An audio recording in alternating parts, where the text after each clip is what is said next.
for me? I'm open to questions now. Do you have any questions? Because the next few slides that you'll see would be my questions to you. So let me know if you have any questions for me. I'm going to read the comments and see if there are any questions right now. Ms. Shivani, kindly help me also.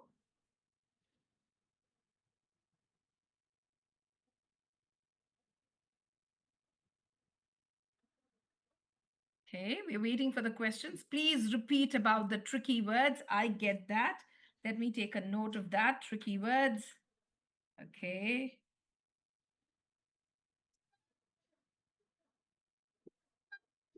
Tricky words. Let's check. Anyone else with more questions? Come on, tricky words and what else? Yes, I got that.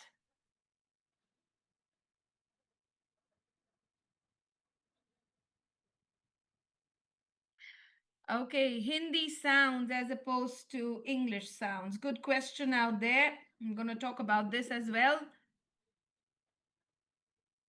Ooh, 42 sounds or 44 sounds. All right, great. We're going to talk about that too. Irregular spellings. Yeah, those are tricky words. We're going to talk about that. Revisit arm blending for blend words and digraphs. All right, difference between digraphs and blends. We shall do that again. Difference between tricky words and sight words. Okay. In nursery, can we introduce Satpin? Yes, we're going to talk about that. I have a slide on it. When do we Double start? sounds. Yes.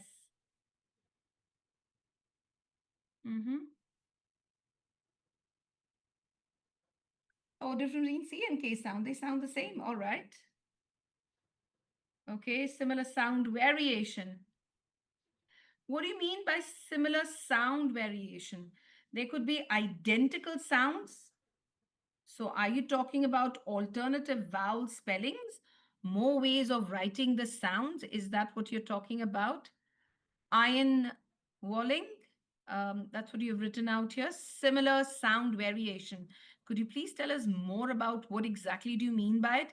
Are you referring to alternative vowel spellings?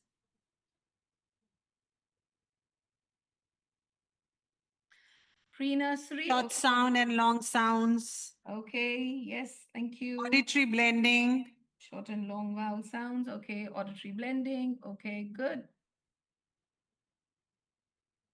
What is the difference between a sound and a letter? Ooh, okay. Letter name and letter sound. Okay. Yes. Good. Lots of questions out here. Want to know about diphthongs? Okay. All right. What do They you mean also by want to know syllables and hearing words in a sentence. syllables? Okay, syllables. Okay. Blends and digraphs. I'm going to do that with you. Signs for letter formation and sounds. Okay. Mnemonics. Okay. That's for tricky words. Okay, I'm just going to take a few more questions. TH, okay. TH sounds, all right. Miming again, okay. Okay. All right.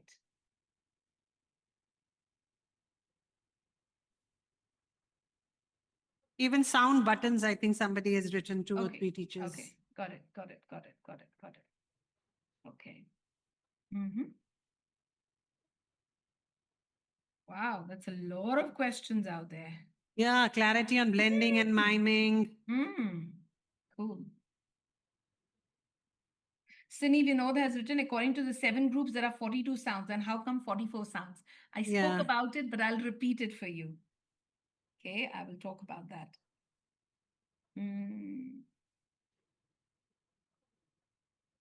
Difference between blending and sounding. Okay. Double trouble. Okay, double trouble. Okay, fine. Okay, let me just take these questions as of now. Yeah, there's one question. What is the significance of sight words in teaching phonics? Okay. All right. Great.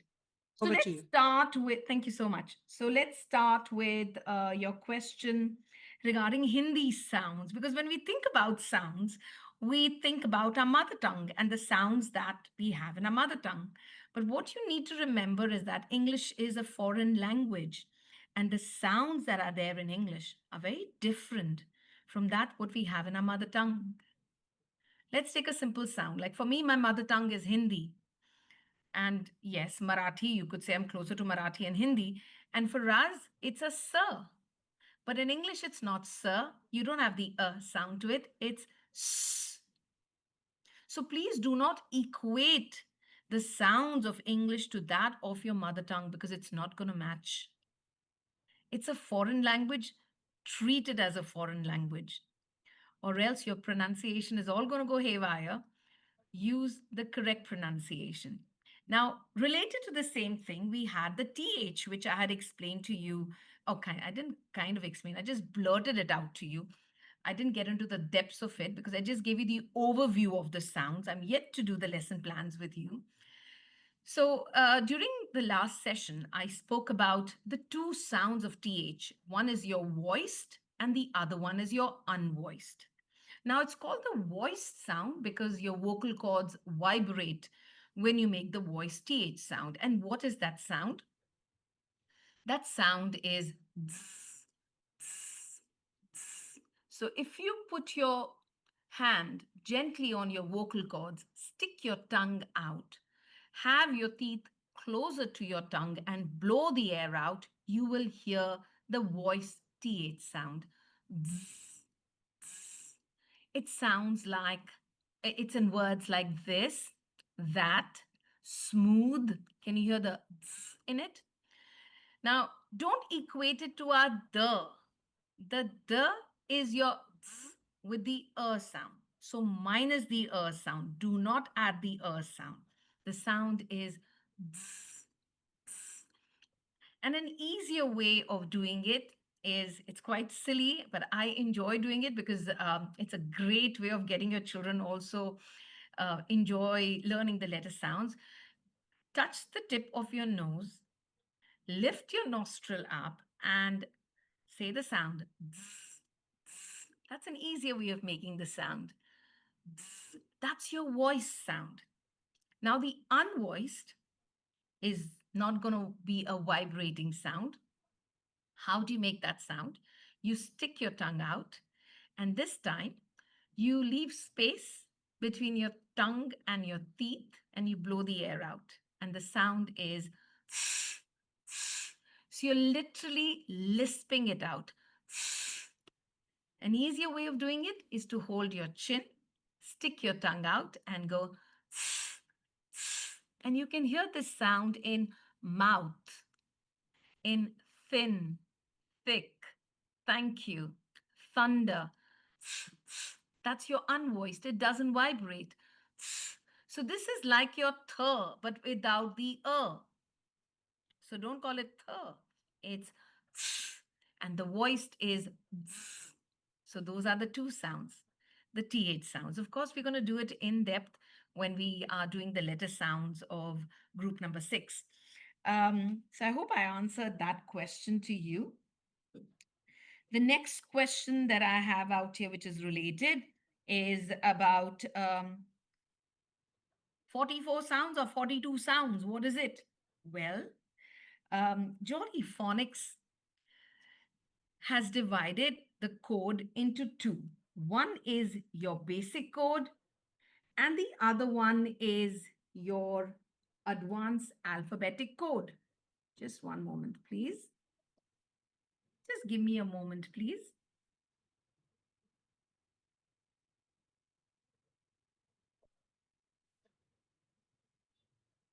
Yes.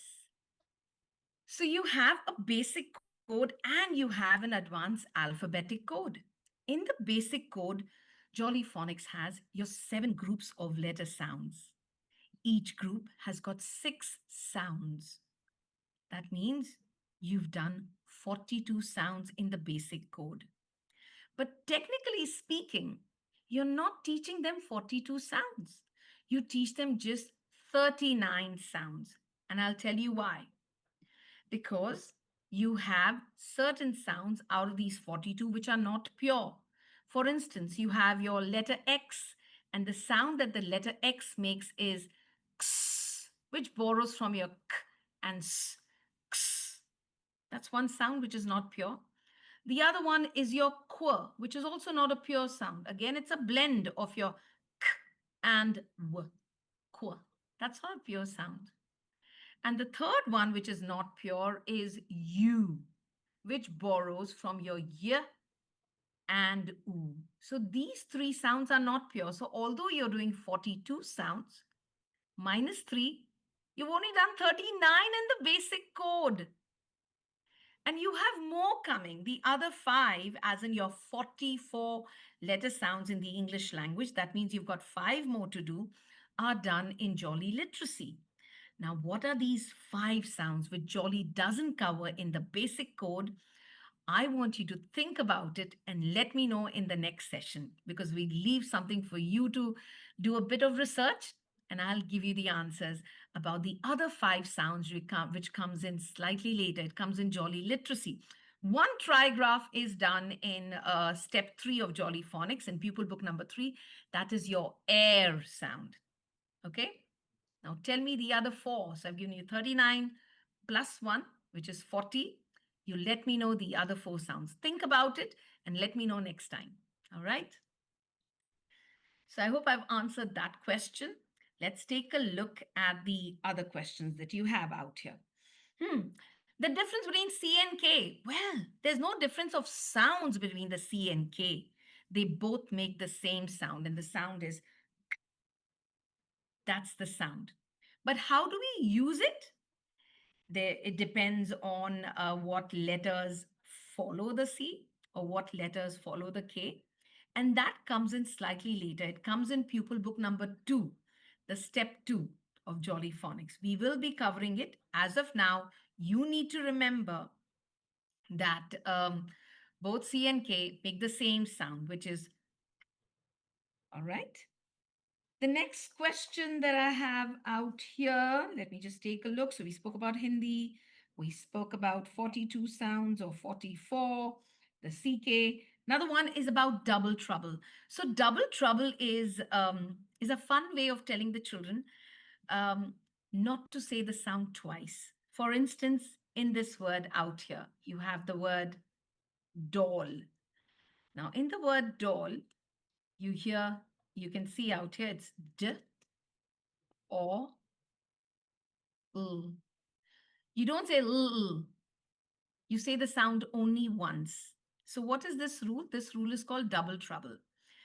It's used for reading the words, okay? Just for reading the words. Initially, we teach them to read first. Spelling comes in later. The reason why we use double L is taught to them in grade 1.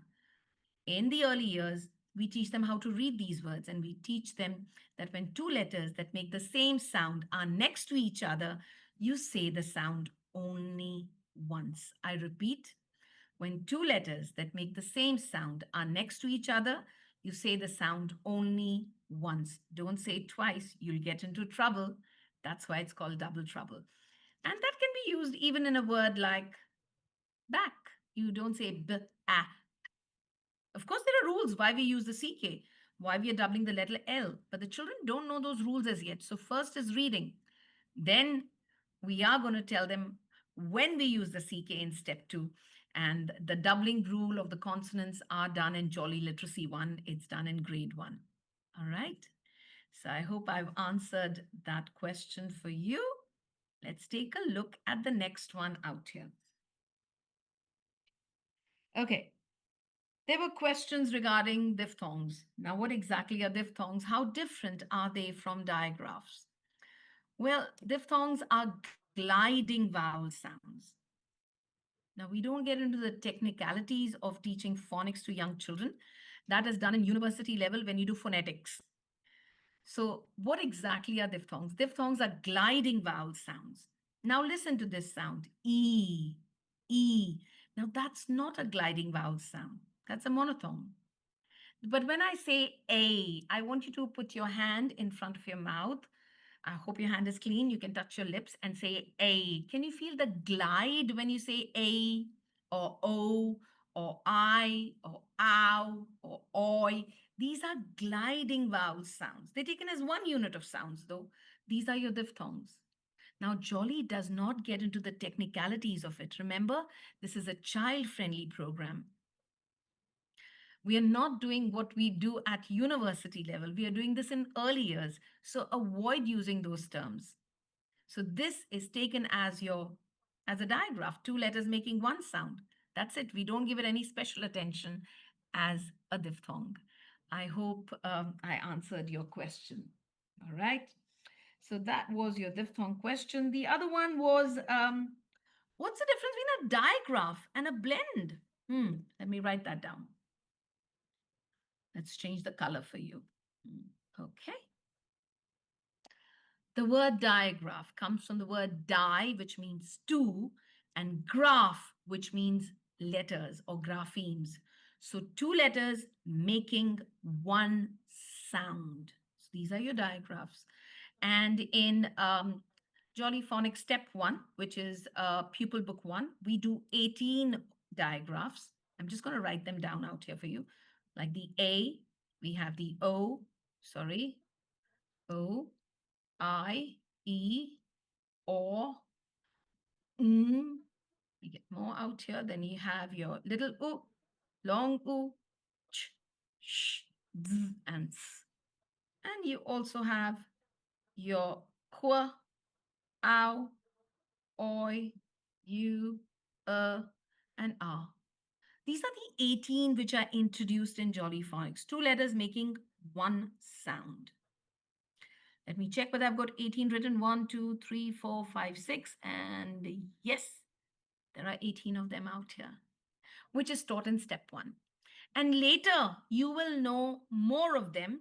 Let me use a different color for it. So the others that come in slightly later, just give you a few examples, would be like your, let me get that out here for you. Hold on, change the color. Would be your E. You also have OW. You also have your AY. You have your EW. There are many of them. There are many others, but they come in slightly later. Okay. So in the basic code, these are the 18 digraphs. There are two letters making one sound. Pay a lot of attention to the digraphs. The blends don't require so much of attention because what is a consonant blend? Let me write that for you. A consonant blend is also known as a consonant cluster. Make change the color for you. Let's get there. Now, if you look at the word consonant blend, you have a blend in the blend itself. Can you see the blends? The bl and the nd. Those are your blends. Okay. So example of consonant blends would be your bl as in blue and black, br as in broom, tr. You'll have your sw, sp, and even three of them. You have initial blends, you have end blends, ulf as in golf, or ulp as in help. So what are consonant blends? Consonant blends are also known as consonant clusters. They're two or three consonants that are next to each other, each having its own sound. They retain their sounds, unlike a digraph. What's a digraph? Two letters making one sound. Here, in consonant blends, they have their own sounds. Individual sounds, consonant blends. They do not change the sounds. You simply glue the sounds together.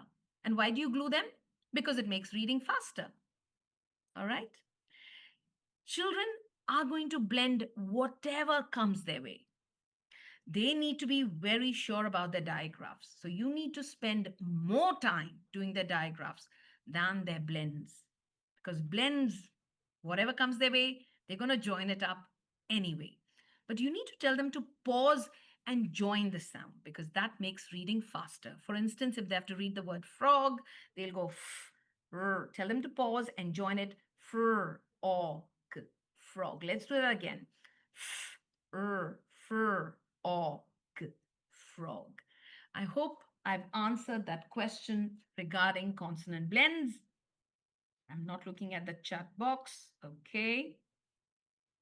Lovely, great. So we've discussed about what is a digraph, what is a consonant blend, what is a diphthong. You don't have to do diphthongs with the children. They're gliding vowel sounds. It's taken as a part of some of our digraphs are diphthongs like your A, your O, your I, your ow, your oi, but we treat them as just digraphs. We're not going to get into the technicalities of it. All right, perfect. Let's take a look at the other question that you have. Auditory blending, that's my favorite. That's a pre reading skill. You do pre writing skill, your standing line and sleeping line, you also need to do your auditory blending. So, auditory blending is when the teacher calls out the sounds. Can the children hear the word? Now, you tell me, I'm going to call out the sounds. You're going to write it in the chat box. Are you ready? What do you hear when I say a sh? Which word did you hear when I said a sh? Write it down quickly. Come on. A sh. Quick, quick, quick. Lovely. That's right. Good job. Yes, that's a fish. Next question. What is a house? House.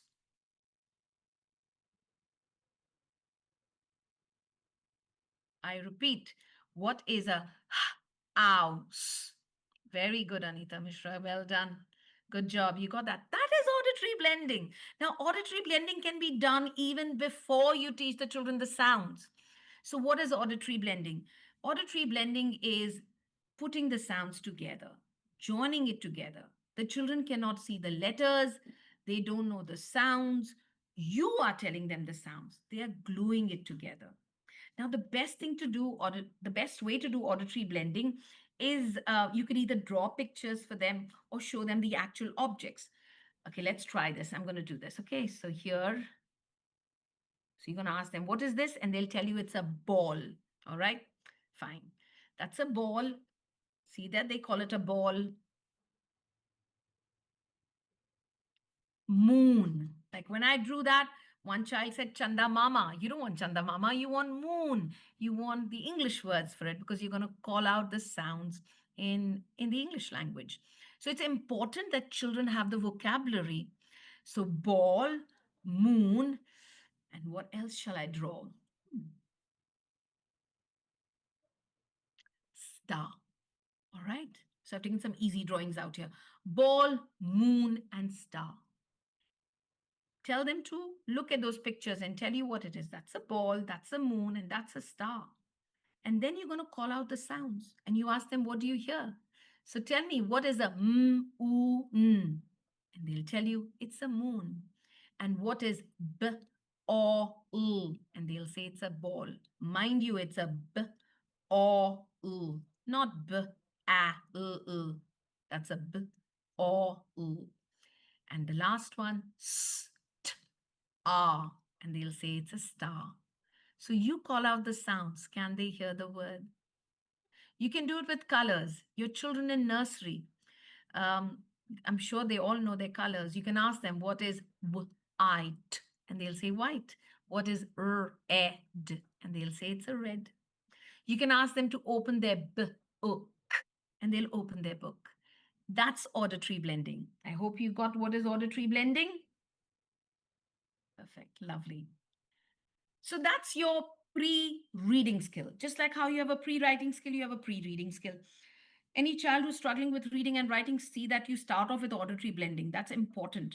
Nursery, important to do auditory blending with the children. You can also do auditory blending with your LKG as well as with your UKG children. Um, so that was auditory blending. You also had letter names and letter sounds.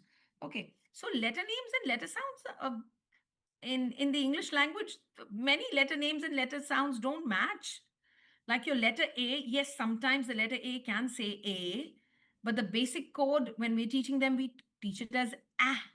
It's important that you teach them the sounds first and not the letter names first. Okay, I've got a slide on that. You will see it soon.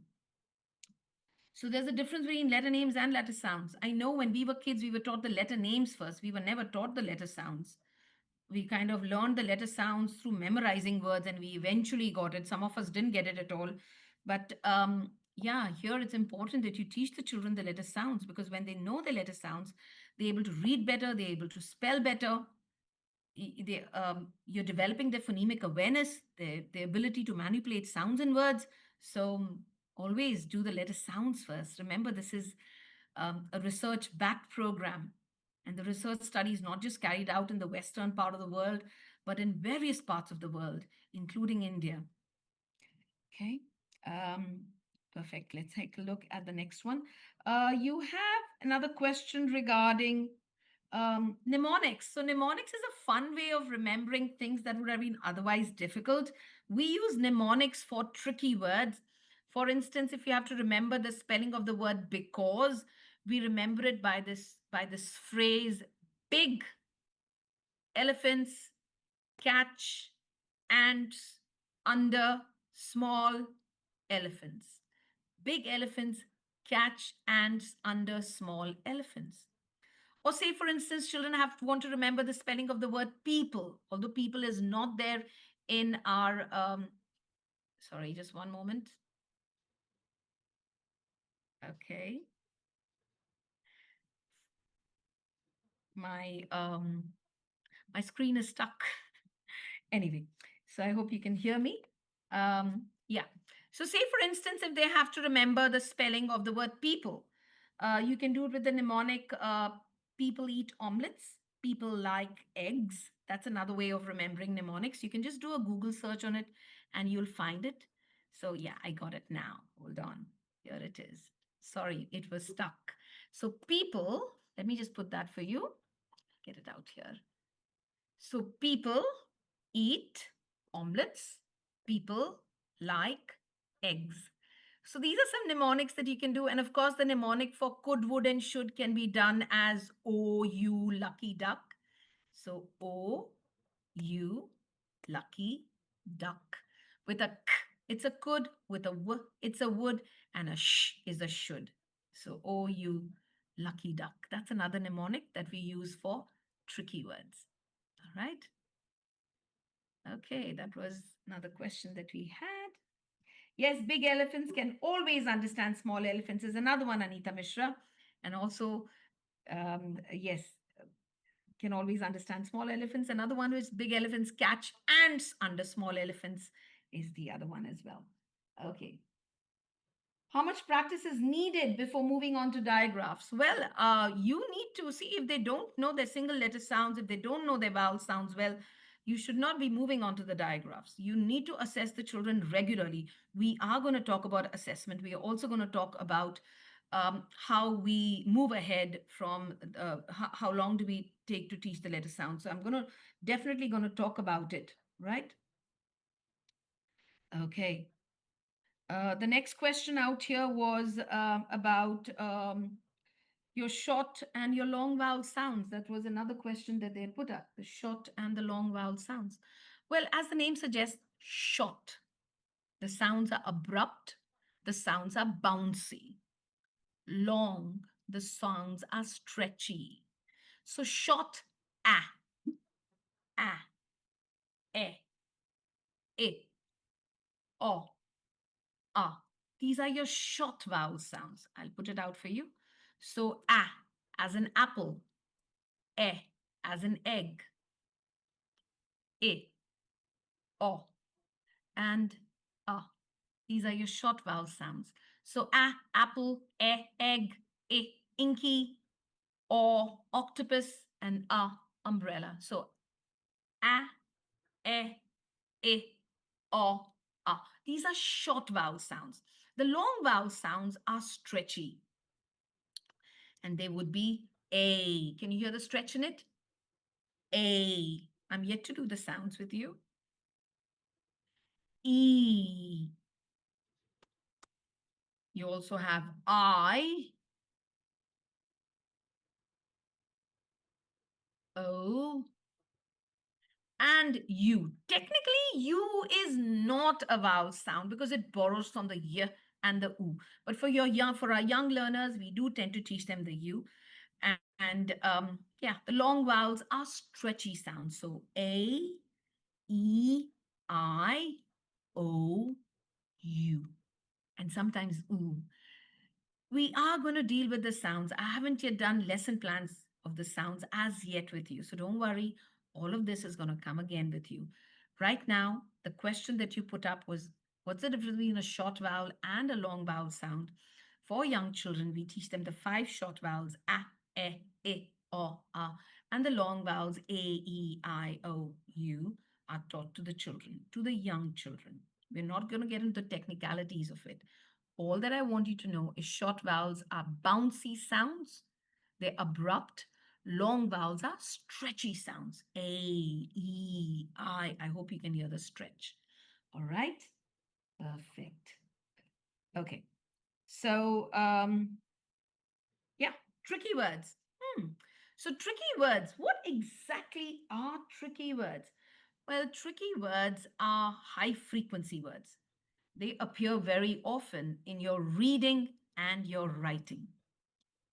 Tricky words appear very often in your reading and writing, but they have irregular spellings. They have an advanced alphabetic code, which the children are not aware of as yet. So these tricky words are taught separately to the children.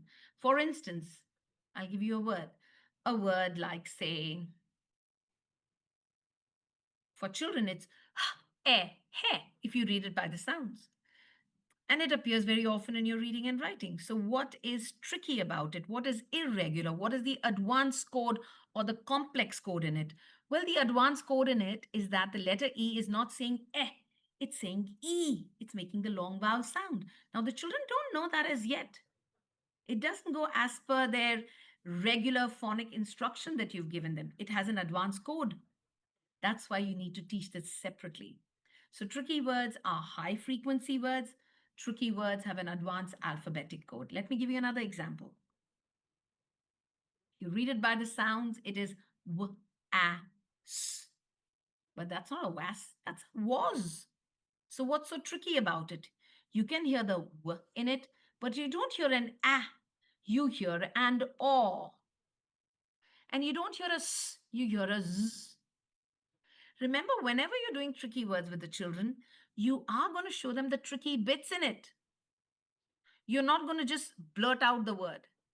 So, first, you show them the tricky word. Second, the children do what they know the best, which is to join the sounds and say it.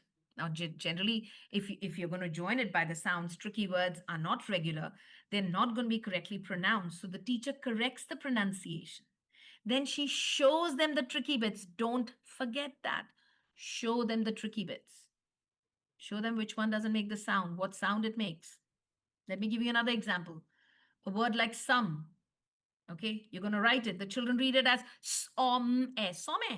And then you tell them, no, that's not how you pronounce it. It's some. Let's look at the tricky bits. So you can hear the s in it.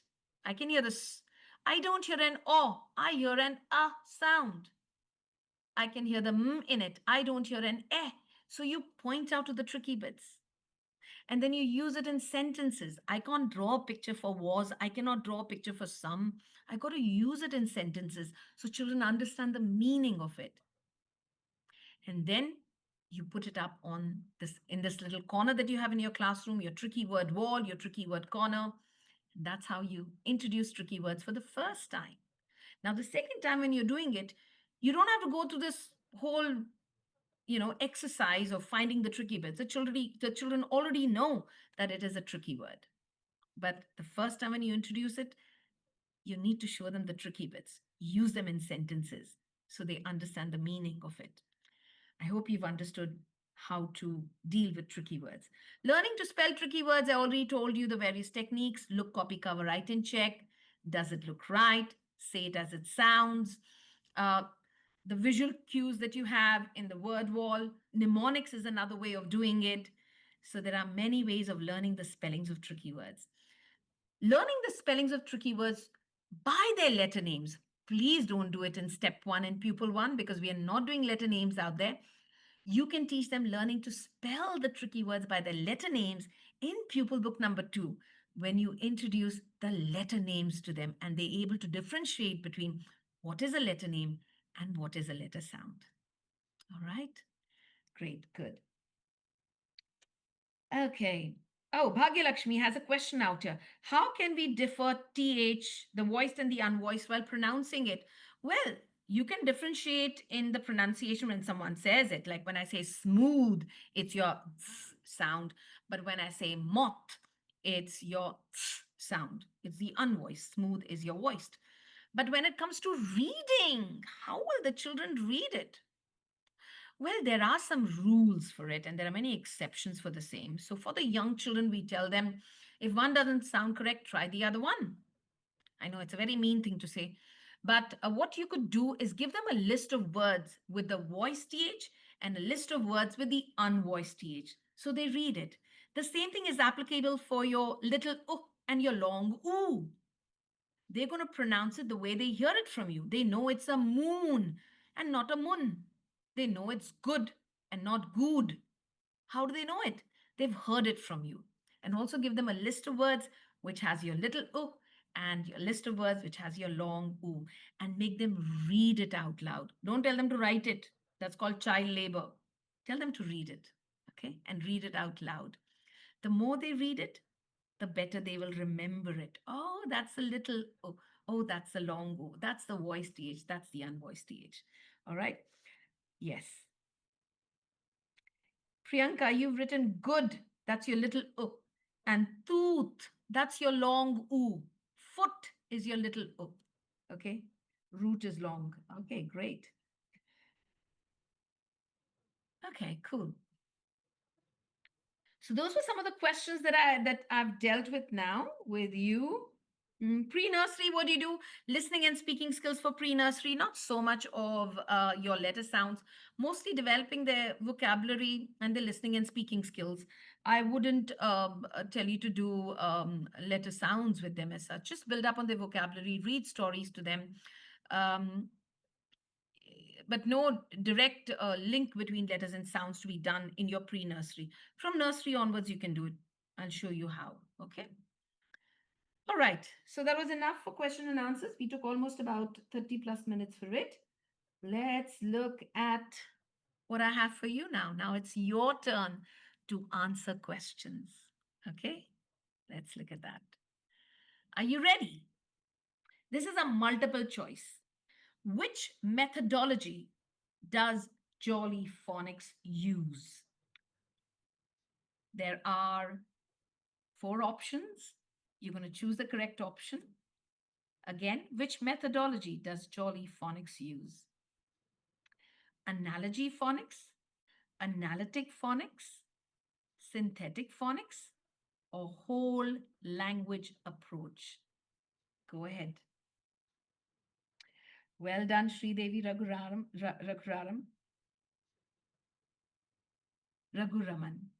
Well done, Sri Devi. Okay, good job. Yes, yes. Well, it's not the whole language approach, but it's synthetic phonics. We spoke about this last time. So, the first time when I came across the term synthetic phonics, let me confess, I was not happy with that term synthetic. I said, I don't like synthetic. Why not organic? It should be organic phonics. That sounds good. But you need to remember that synthetic comes from the word to synthesize, which means to mix. And mix what? Mix sounds and read the words. You're mixing the sounds and reading the words. So the word synthetic phonics comes from the word to synthesize, to mix. Okay. Cool. Lovely. Let's look at the next question now. Oh, this one I'm not going to write. This one you need to write. And you're going to mention all five of them.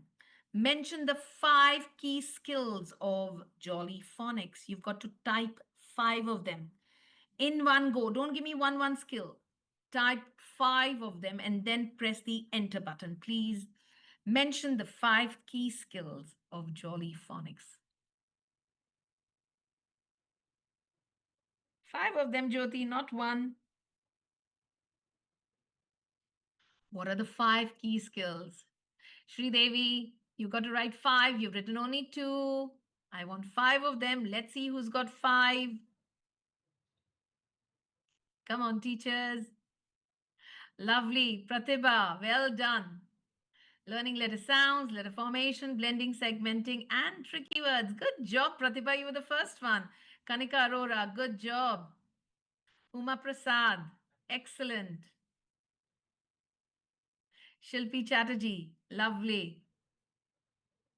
Rashmi Chawla, DPS Surat, good job. So, learning the letter sounds, learning letter formation, blending, identifying sounds and words, and finally, tricky words. These are your 5 key skills. Cool. Some of you have written it. Good job. Well done. Super proud of you. Okay. These are the 5 key skills. This is the core of Jolly Phonics. Okay. To impart these skills. Uh, it's not the actions, it's not the songs. And many a times teachers feel the songs and the actions, they tend to overpower everything. Please, songs and actions will help them remember the sounds. The core is to teach the children how to read and how to spell. So don't forget that. All right. So these are the 5 key skills that you'll be imparting to the children in the early years. Okay. What is the purpose of teaching letter sounds before letter names? Interesting. What is the purpose of teaching letter sounds before letter names? And your options are to help children decode faster, to help children spell better, to develop children's phonemic awareness, or all of the above. What is the correct answer?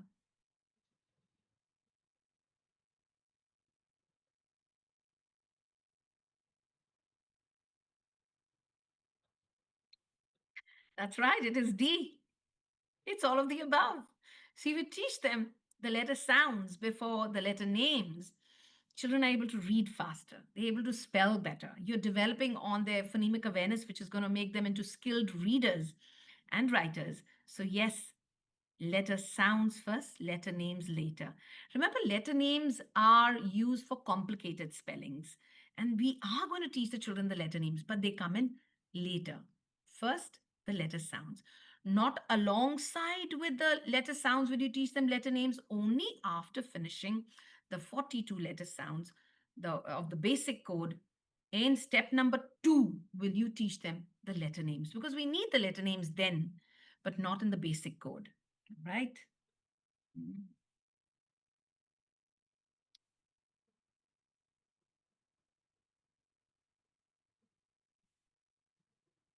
Okay. Which of the following words can be decoded using regular letter sounds? Which of the following words can be decoded? That means can be read by using or blended by using the regular letter sounds. Which of these can be read by using the regular letter sounds? Go ahead. Write your answers, please.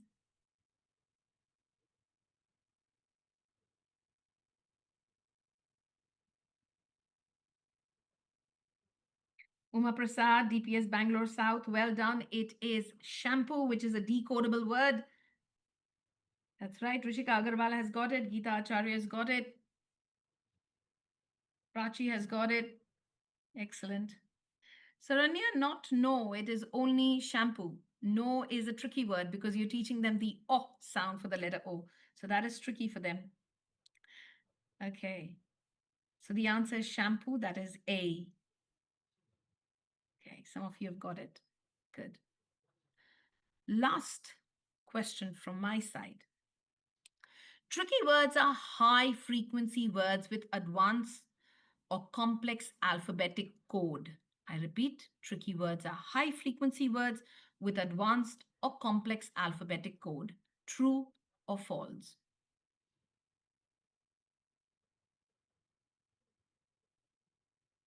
That's right. So these words can be read phonetically. It's just that it has an advanced code in it that the children don't know as yet. And once they learn the code, most of the tricky words become decodable. Like once the children learn the magic E, the word like is not tricky anymore. Once they learn the OW as the as the ow sound and as the o sound. There are two sounds that it has. The word down is not tricky anymore. The word my, which is introduced as a tricky word, the moment you teach y as the I sound in pupil book number 2, my is not tricky anymore. So initially it's tricky because you don't know the code. Once you know the code, it's not tricky. It's decodable. All right? Perfect. Cool. Okay, so we are all set now for the session that I have for you. That is, we're going to get on to our first group of letter sounds. Um, Ms. Shivani, do you think there are any questions that I need to handle?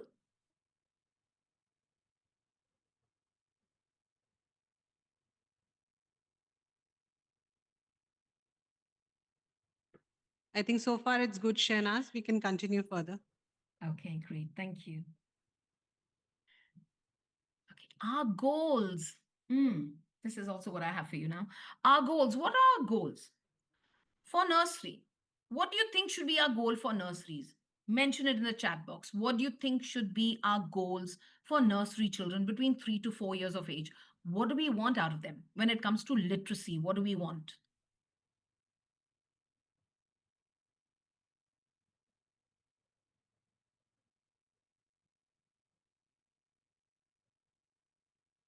Letter sounds, I hear out here. Okay. What do you mean by letter sounds? Identifying letter sounds, sounds to teach basic sounds of the alphabet. Yes, the 26 letter sounds. Yes, I agree. Yeah, the single letter sounds. Yeah. Recognition of the letters, Archana Arun, but recognition of letters by their sounds are not letter names. Lovely. I like that, Sri Devi. Children to enjoy their learning with understanding. That's what you want. Vocabulary building. Well done. Yes. So here, you need to focus on their listening and speaking skills. Read stories to them, read rhymes to them. I mean, sing rhymes to them. What happens when you're doing stories, when you're doing rhymes, when you're having comprehension questions? You're building up on their listening and speaking skills, which is very important. So before you move on to reading and writing, you need to build up on their listening and speaking skills. That's one. Next, doing the 26 letter sounds, but please do it in the SATPIN order, not in the alphabetical order. Remember, the alphabetical order is important for two things. Number one, for looking up the dictionary. Number two, to look up the encyclopedia. You don't need the, the alphabetical order to read or to spell. So when we are doing it in the SATPIN order, you are creating a word bank for children, which makes them read a lot more words. So that's why please introduce the sounds to them in the SATPIN order. We don't want them to memorize the order. Jolly Phonics does not want to change the alphabetical order. It's just that the sounds are introduced in the order of 7 groups of letter sounds, and those groups are laid down so that children are able to read maximum number of words and spell maximum number of words, and that's how they've got their placement in the various groups. Remember, it's a research backed program. Okay, it's tried and tested. It's written by teachers for teachers. It's come out of classroom needs. So 26 letter sounds is what we're going to do in the SATPIN order. Pre-writing skills, your standing line, sleeping line. You're doing pre-writing skills, you better do your pre-reading skills as well, which is your auditory blending, your pre-reading skills. You need to do that also with your children. And then identifying beginning sounds, which is our goal. It takes time to reach there. This is what we want. We are not looking at children looking at the words and looking at the words, changing them into letter sounds and then reading the words. We are not looking at it. Our goal is basically teaching them their listening and speaking skills, introducing vocabulary to them, your 26 letter sounds in the SATPIN order. That's your single letter sounds. Don't forget your core, your Q and U out here. Core, do that as well.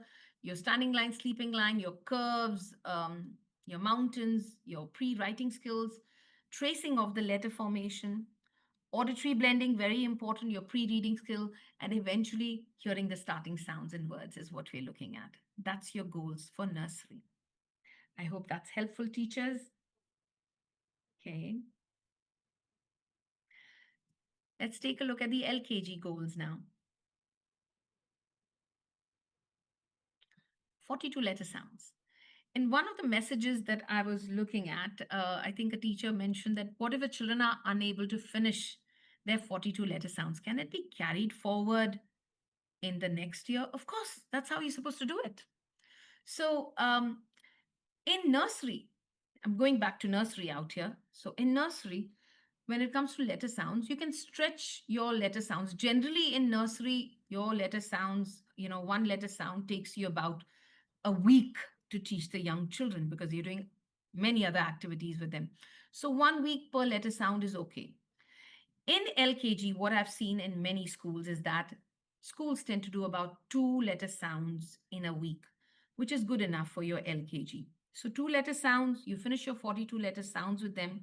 You're going to do their letter formation. You're going to teach them how to blend. You're going to teach them how to identify sounds and words. Children are going to get dictation. And you're going to do your first 12 tricky words with your children. That's your LKG. So 42 letter sounds. And how are we going to do the 42 letter sounds? 2 sounds in a week is what I suggest. You go with the flow, how it goes in your class. Sometimes children pick it up faster. Sometimes children are slow at picking it up. So do it as per how it goes in your classroom. But these are the suggestions that I have. So 42 letter sounds. Many a time schools are not able to complete the 42 letter sounds. That's okay, no problem. It can be carried forward for the next year. Some schools only do 26 letter sounds in LKG, and I wouldn't say just do 26 letter sounds. Please introduce the digraphs to them. It's important that you do that because UKG has a lot more to complete. And I'll tell you what UKG will be doing. UKG revises and masters the 42 letter sounds. And in UKG, you do the sounds again with the children. One sound every day. You complete your 42 letter sounds with their letter formation, with their blending, with their dictation, with the basic tricky words. And then you're going to move on to the contents of step 2 or pupil 2, which will take you to your letter names as well as to your capital letters. It will also introduce the alternative vowel spellings, more tricky words, as well as guided writing. Now, I saw in the questions out here that somebody wanted me to explain about guided writing again. We will do that in step 2 when guided writing comes in. So I'm not going to do guided writing now. I did it as an overview.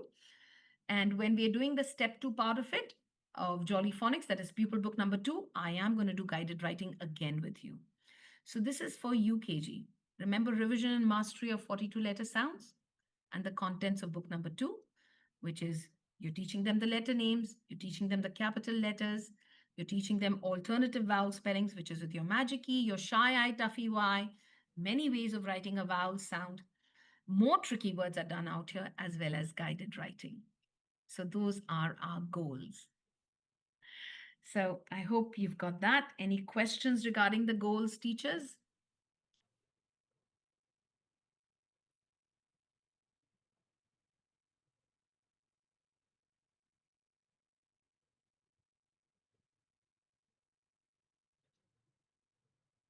Concept of the letters with the sound will be there.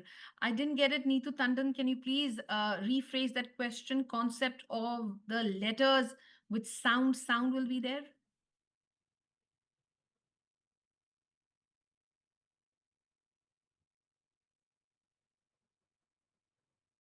Kindly rephrase that question, Neetu.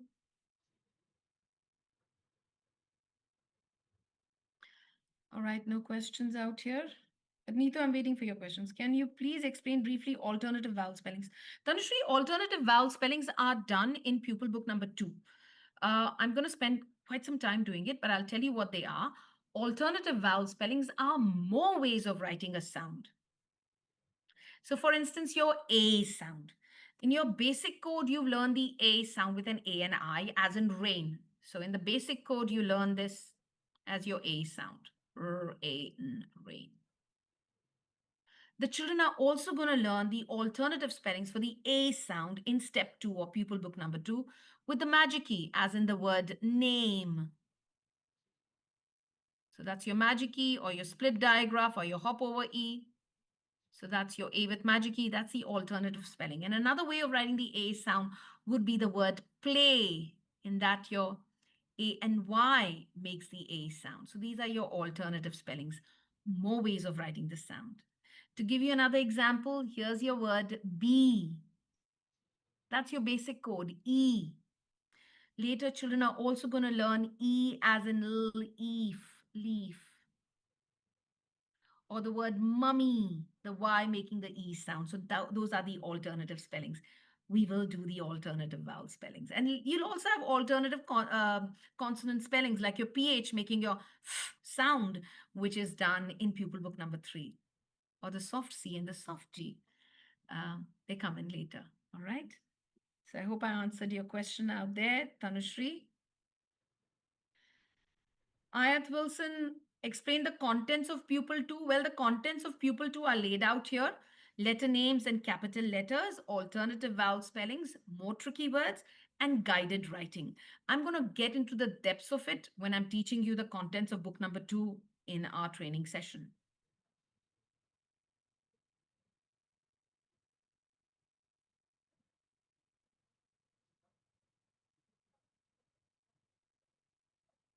That's right, Ritu Singh.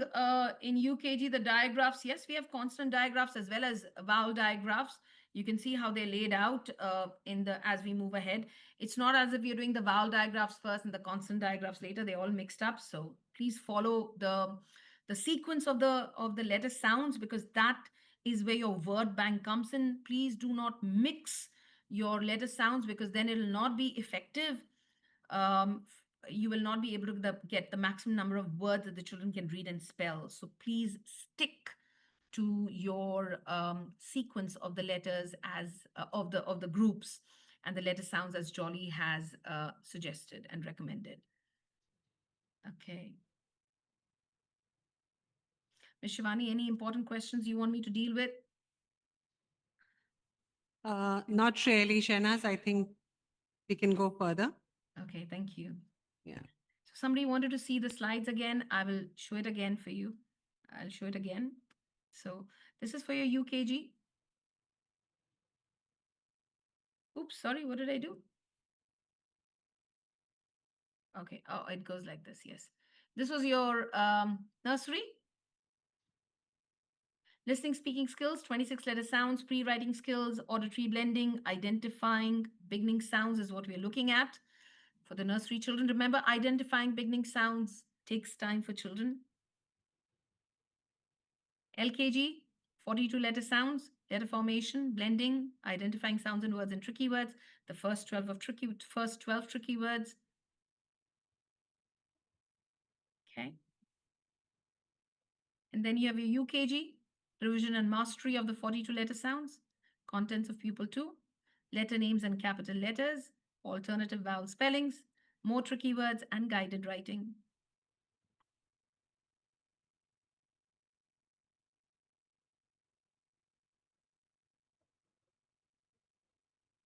Okay. All right. We're now moving on to our first group of letter sounds, okay, which is fondly known as satpin. They've just interchanged the letters and it's become satpin. Um, do you know, there's a little bit of a trivia for you. When Sue Lloyd was a teacher, and she realized that some of her children were unable to read through the look and say method, through the whole word approach, she decided to teach them sounds. And she also realized that if she did a little bit of an action along with the sounds, the children remembered it better. So here's a question for you. And it's not an easy question. You'll have to think and tell me. Which was the first sound that she taught the children? Think about it. Which was the first sound that Sue Lloyd taught her children? Well done. Wow, so many of you got it right. I'm so proud of you. Yes, the first sound that she taught them was mmm. She rubbed her tummy and she said mmm. It wasn't the sound, but it was the mmm sound that she taught them. Good job. I'm so proud. Good, good, good. Lovely. Yes. So that was the first sound that she taught them, the sound. Okay. So here it is, your first group of letter sounds. Now, how do you go about teaching them the sounds? You introduce the letter sound through a story. Always do that. Don't blurt it out. Don't give them what we call a dual code. Don't say children today we are doing the letter S and the sound is S. Don't tell them the name and the sound together. You're going to tell them a story. The story is going to lead them to the action and the sound. Okay. You highlight the images. If you're using the Jolly books, you've got like the big books, you've got images. The Jolly Classroom, which is a digital app, also has images. If not, you can draw pictures for them. Highlight the images in the story for the sound. Letter formation. Show them how to form it, preferably in the air. And when you're doing it in the air in front of the children, please do it in the mirror image so that they see it correctly. If not, turn around and do it the right way. Do auditory blending with them, do segmenting with them, work on it. Remember, blending and segmenting comes with a lot of practice, so start immediately. Okay, so that's how you're going to introduce it. Now, where can we find these stories? um, do we make our own stories? Mm, I would say, I mean, if I've been doing Jolly Phonics for 25 years now, I prefer using the Jolly stories as much as possible. Why do I prefer using the Jolly Phonics stories? Because it takes me to the action. It takes me to the song which matches with the story. If I'm going to change the story, then I may not be able to take my story to that action or to that song. What changes I make in the story is I use the names of the children in the class. So when I'm doing the sound, I'll take a Satish, or I'll take a Sia, or I'll take a Suresh, or I'll take a Sajjad. I can't take a Shanaz, I can't take a Shri because that doesn't go by the sound. So what I do is I take the names of the children to make it more fun, to make it more engaging. So those are the little changes that I make, but I do the stories that Jolly tells us to do. And where can you find the stories? The stories can be found in the Jolly Phonics Lessons app. I hope you've downloaded it. It's called the Jolly Phonics Lessons. It's a free app on Android phones. And if you have an iPhone, you're rich enough to buy it. So please do download the Jolly Phonics Lessons app and you'll find the story out there. Okay, lovely. So teaching the s letter sound. Now, do you see the obliques out there for the s? That's a sign for the sound. Okay, so this is your sound. S. And if you see the letter with the hands on its hips, that is the letter name S. So this is your S. Don't have to tell the children as yet. This is for your information. So you remember when you see the letters in those slanted lines, that's the sound S. So that is your S. And this is your letter name S. Okay. So watch out for it. Don't call it S. Don't say teaching the S letter sound. So it is your S. So I'm going to give you an example of it. Um, what are the important things that we need to remember when we're teaching phonics? Number one, unlearning. That is the most important thing that you need to do. You need to unlearn because we've been taught with the letter names. The first thing that comes to our mind is the letter name. So, first, you need to unlearn that, and that takes time. You've got your vacation now, you've got the Jolly Phonics Lessons app. Start practicing the sounds. Okay, you got to think about the letter in terms of sounds. Remember, we communicate in terms of sounds. What you hear right now is sounds. These are sounds. Yes, you can convert them into letters, and that's the connection that you're going to show the children. The letter names and the letter sounds, the correspondences, that's what you'll be teaching them. So you need to be very clear about it. Get your letter sounds clear. Okay. No Indian way of pronouncing it. I'm not saying develop an accent, just articulate the sound correctly. All right, let's take a look at it. So this is from the big books. Jolly's got some wonderful big books and they've got new illustrations. During COVID times, they had changed the illustrations. Otherwise, it has been the same one which my son had many, many years ago. So, teaching this letter sound, we start with a story. And as you know, the moment you open a book and you read a story, or even if you don't have a book, when you tell them the story, the children are glued to you. You can draw pictures on the board if you don't have the big book. The children are engaged in the stories. They engage in the images, and as you're telling them the story, you're doing something very important. You're developing their vocabulary. You're giving them words with the sounds, the pattern focus that you have. You're also doing, the grammar aspect of it. Subconsciously, the children are picking up grammar from you. Um, it's very active way of learning when you're telling them stories, and also the children can participate in it. You can have questions regarding the story and on their comprehension part, so the children can be engaged in this activity. So the story, any idea what the story is? Can someone just type it quickly?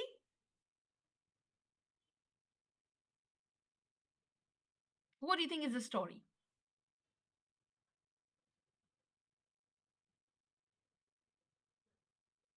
I'll just wait for 10 seconds for you to type it. Let's see. Or 20 seconds. Okay. A boy named Sam and his dog Sandy. Okay. A snake and a dog. Okay. A snake in the grass. Okay. Snake in the grass. About a snake who hissed all day. I like that. Snake is in the grass. That's the song, Nagu. Sam was playing in the garden. Snake was slithering. All right. Good. So the story is that it's a warm, sunny day. And this little boy, now, although the story says Sam, I would want to take Suresh or Satish or Sia. So Suresh or Sia is playing fetch with a dog. Now you can call the dog Sandy or Snoopy or Scooby, whatever you want to call it. So it's a warm, sunny day, and Satish is playing with his dog Sandy. They're playing fetch with the stick. So Satish throws the stick, and the dog goes to fetch it. It falls near some stones. And when Sandy goes near the stones, he hears a loud hissing sound. It's a big spotted snake. And what sound is it making? Sss. So that's how you introduce it, through the story. Now, these stories are available in the Jolly Phonics Lessons app. As much as possible, when you're introducing the sound, when you're introducing it, use the Jolly stories and use your own creative stories as a bonus later on when you're revising it or when you want to do some other activity with the sound. But for introduction, use the prescribed stories to get the best results. Okay? All right. Okay, Shilpa Goela said, one sunny day, a long snake was sliding through the grass. The snake moved slowly and made a soft sound. Okay, cool. Okay, great, lovely. So the words are designed to hear the sounds at the beginning, in the middle, at the end. So you have grass, that's at the end. Um, and children they remember it better because of the story, and it's a lovely way even to revise over the sounds. As I said, it's a win-win situation when you do story because you've got vocabulary, you've got grammar, you've got the sounds coming in, and the children love the stories anyway. The story is an engaging way for children to hear the letter sound. The visual cues help to build up their vocabulary. The images can be used for cross curricular themes, for example, clothes, colors, animals, etc. All right, let's look at it. Name a fruit that begins with a s sound. Can you think about a fruit that begins with a s sound? Quick, quick, quick.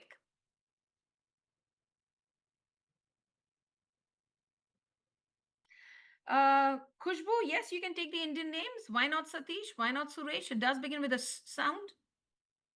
I wouldn't take a Shri or a Shanaz, as I said. That's right, it's a strawberry. Good job. Name some winter clothes that begin with a S sound. Can you think about some winter clothes that begin with a S sound? Winter clothes. Okay, socks, sweater, good job. You can even have a scarf. Okay. Name a season that begins with a S sound. And these are some games that you can play with the young children. Can you think about something that begins with a S sound? Now, mind you, if you're asking a child, can you think about something that begins with a S sound? A child may say sun or spoon, or the child may even say the word cycle. Will you accept the cycle for the S sound? Will you accept the cycle for the S sound?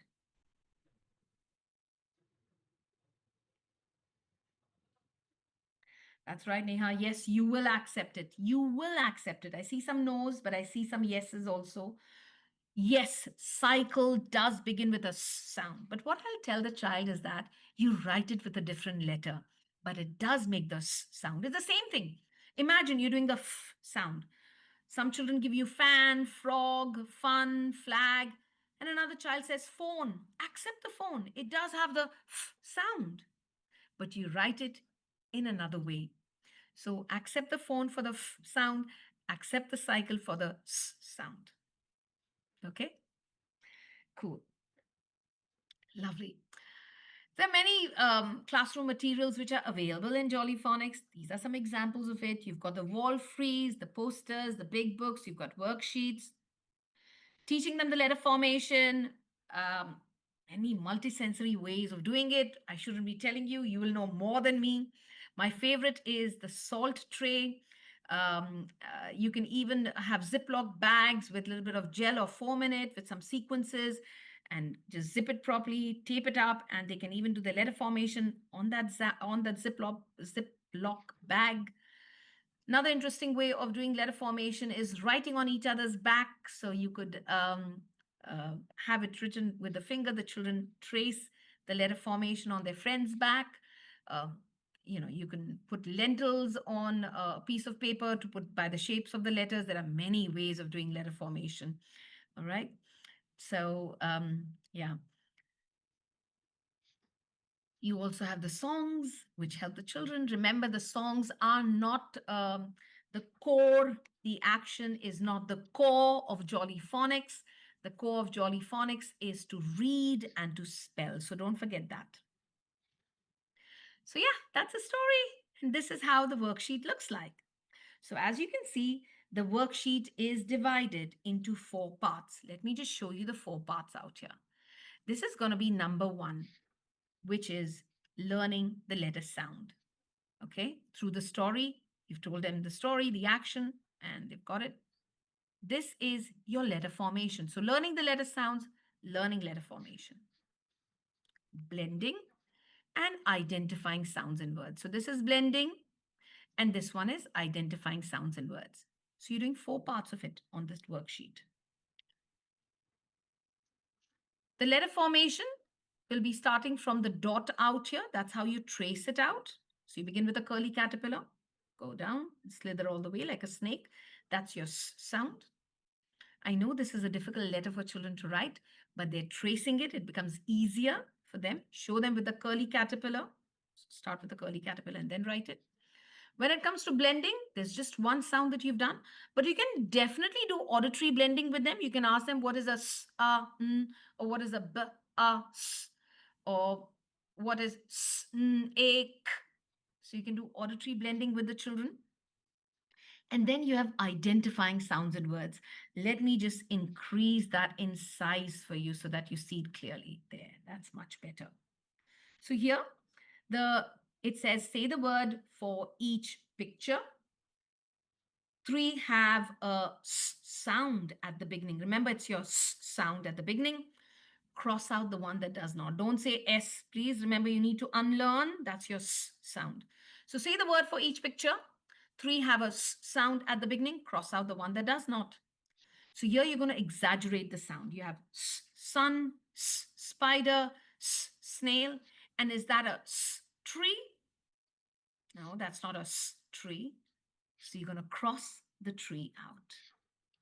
That's how you do it. Please don't write the words sun, spider, and snail and tell the children, look, look, look, look for the S. You're not going to do that. Remember, this is an auditory exercise. You're tuning the children's ears to listen to the sounds. Very important part of phonics is to tune the children's ears to the sound. That's what identifying sounds and words does, which will eventually help the children to spell the words. So initially, we are tuning their ears to the starting sound. I hope that is clear, teachers. That's right, Poonam. Semolina tracing, Rava tracing is very popular. I like that. Yes. Yeah. Okay, cool. And then, of course, you have the songs, and you know the song. It goes like this. There. The snake is in the grass. The snake is in the grass. The snake is in the grass. Right, you can hear it. I was just testing whether you could hear the audio. Lovely. Now, another important thing. Teachers tend to do choreography out here. Now, please don't do too many actions. You're conditioning the children to this action. So don't do the snake is in the grass, the snake is in the grass, and all those actions, okay? Just one action. And that action is. When do they do that action? When they hear the sound. So the snake is in the grass, the snake is in the grass. The snake is in the grass. That's how you'll do it, okay? So don't do too many actions. Then you're not, the entire purpose of that action and sound is defeated because you're doing too many actions then. All right. Lovely. So that's how the lesson is taken. Oh, we did that. The next one, when you're doing this, you're going to tell the children they're going to learn a special sound. It's a vowel. A vowel is in every word that we read and write. Please mention that to the children. So you're going to tell them you're going to learn a special sound. It's a vowel. A vowel is in every word that we read and write.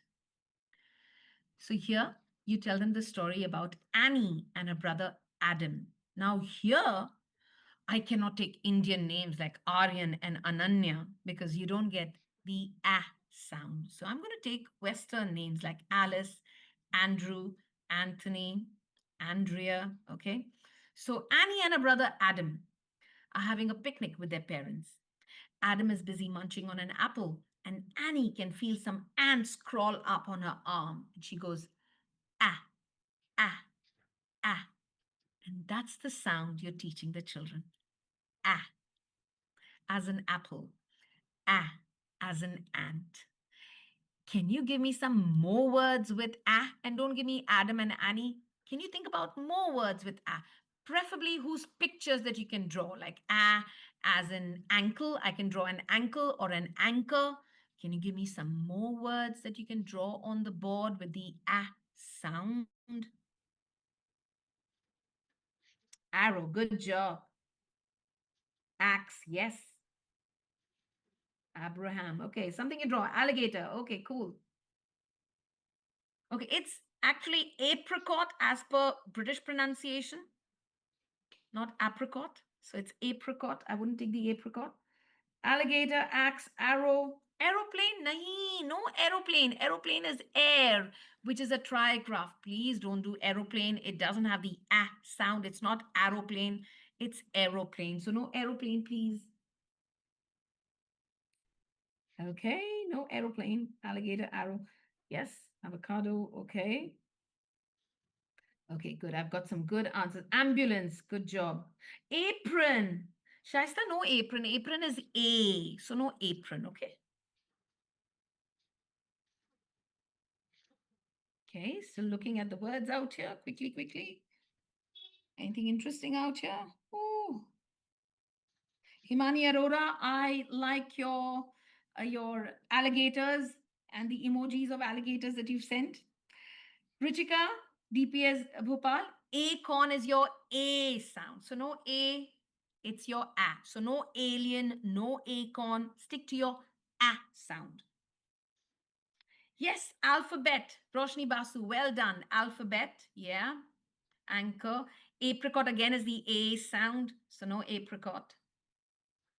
Anchor. Apron is again A. No apron, please.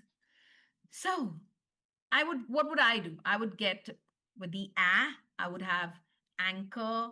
I could get an astronaut. You can have an A as in ankle, A as in alligator, ambulance, aster, which is a type of a flower, very common in your puja flowers. You have asters.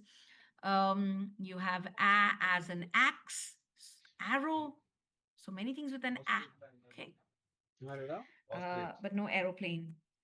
Prostrate, உங்களுக்கு family No alien also. it's a gland Anger. I like that. Thank you. So anger. This is what I do with the children when I'm doing the I tell them to make angry faces and they make their angry faces. Or animal. That's also your sound. Actor. So that's also your Lovely. No April, Monica. April is A. Stick to your ah. Okay, lots of answers I see out here. Awestruck is awe. Acknowledge is mm-mm. Application is fine, but for the young children, something that you can draw on the board and show them because you're not writing words. You can draw pictures for them. All right, so that's your A. Show them how to write the A. You begin with a curly caterpillar, go all the way up and then go down. I'm doing it the mirror image, so let me do it. So that's how you write the A. All right, so that's your A. Then they're practicing the previously learned sounds. The S. Please do not blend it and go as. You're not going to do that, please. And here you have your S and you have your A. And you're not going to blend the word as out here because as is tricky. It has the Z sound. So no blending as yet. You have an ant, you have an arrow, you have a sock, and you have an apple. Which one doesn't have the sound? It's your sock that doesn't have the It has a sound. So you cross the sock, and that's how you deal with this worksheet. So that's your and here's your song for it. So my own, and so my own, and so my own, they're causing me alarm. So that's your sound. Any questions regarding the teachers? Remember, the letter A has many sounds. You're only doing the out here. The letter A has many, many sounds. You're not doing all the sounds of letter A. You're just doing the Antelope. Well done, Kavita. Very good. And Malik, who is that? Malika, was it? Okay. Mala, well done. Antelope, yeah.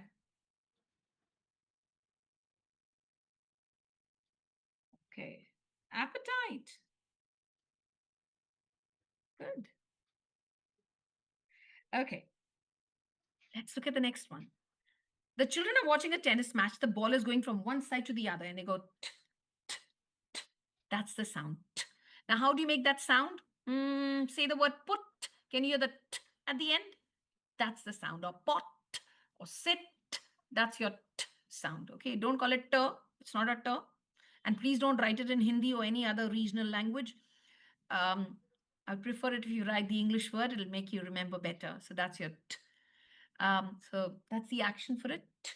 Okay, I've seen some teachers do this also for your t. The jolly action is like this.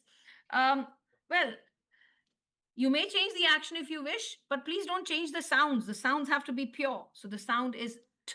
It's a tall letter. Show them how to write it. Revise over the previously learned sounds, your s and a, and you have your first word. A, t, at. Let's do some arm blending on your arm, starting from your shoulder. A, t, at. And for the next one, s, a, t. Ideally, the children are supposed to go sat, but they don't. Majority of them will guess. They'll go s, at. They'll say fish. They'll say potato. They'll say farmer, whatever comes to their head. So you need to show them how to join it and say it. So this is how you'll do. You'll go s, a, sa, t, sat. Let's do that again. 1, 2, join it, and then to the third. S, a, sa, t, sat. Let me show you another way of doing it, okay? This is called a blending song. I'm going to take my little flashcards which I've made. While I was talking to you, I did that. I hope you're able to see it. And this one is called a blending song.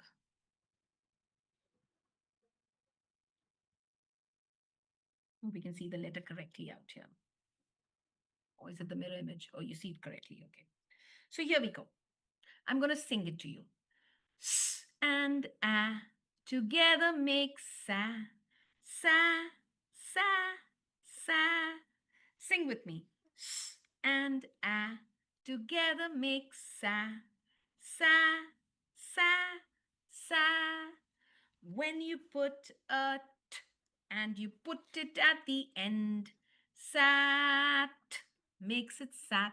Can you hear it? Sat makes it sat. You can change the tune if you want. Don't bother about the tune. Bother about the process of doing it. Joining the first sound to the second and then to the third. Let's do it again. S and a together make sa, sa, sa, sa. When you put a t and you put it at the end, sat makes it sat. Can you hear it? Sat makes it sat. So that's called the blending song. You can do that with the children.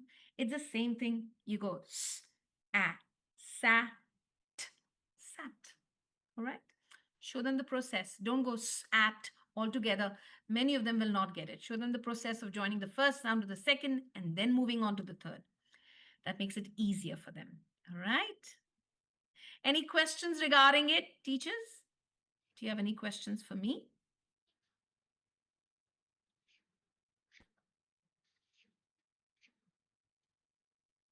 I'm looking at the questions out here. If you have any questions so far. Thank you, Tanushri.